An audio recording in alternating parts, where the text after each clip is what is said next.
আসসালামু আলাইকুম, কেমন আছেন আপনারা? আশা করি ভালো আছেন। স্ক্রিনে এই মুহূর্তে যে গাভীটা আপনারা দেখতে পারতেছেন, এটা হচ্ছে আমার খামারের গাভী এবং আমার খামারে সবচাইতে বেশি দুধের রেকর্ড আছিল ওর।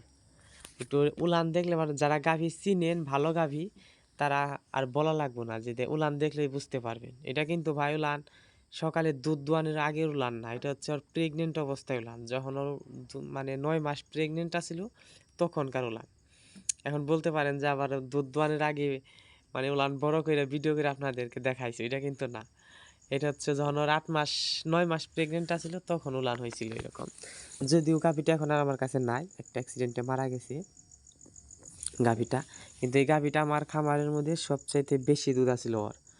যেটা কথা আমি বলি যে ওর মাথার একটু খেয়াল করেন, গোবর কোয়ালিটিটা একটু দেখেন আপনি, যে গলায় কম্বল, কোমরটা একটু ঢালো, বাটগুলো এক একটা এক এক রকম, সামনের দুইটা বড় পিছনের দুইটা ছোট। কিন্তু গাভীটার কোয়ালিটি এরকম ভালো না, কিন্তু দুধের রেকর্ডে খুব ভালো। ওলানটা দেখছেন কত বড় ওলান, ঠিক আছে। কিন্তু মাথায় শিং, কিন্তু ওর পেটে বাচ্চা আছে হলো মুন্ডি হয়েছে জন্মে থেকেই, মানে জন্মে থেকে। এই গাভীটা আমি রিজেক্ট গাভী কিনছিলাম, কিনে আনার পর মানে সিমেন্ট দিছি পরে, এই যে এখন মানে এখন যে ভিডিওটা দেখতেন এটা হচ্ছে 9 মাসের প্রেগনেন্ট অবস্থায়। আর এখন যে দেখতে পাচ্ছেন এই বাচ্চা হয়েছিল আমার কাছে, এই বাচ্চা রাখার পর 21 ঘন্টা পরে আমার কাছে গাভীটা মারা গেছে। তো এই বাচ্চা হওয়ার আগে যে যার কাছে গরুটা আসছিল, যে খামারের কাছে গরুটা আসছিল, মানে তার কাছে একটা বকনা বাচ্চা রাইখে পরে এই গাভীটা আমার কাছে বিক্রি করছিল, রিজেক্ট গাভী।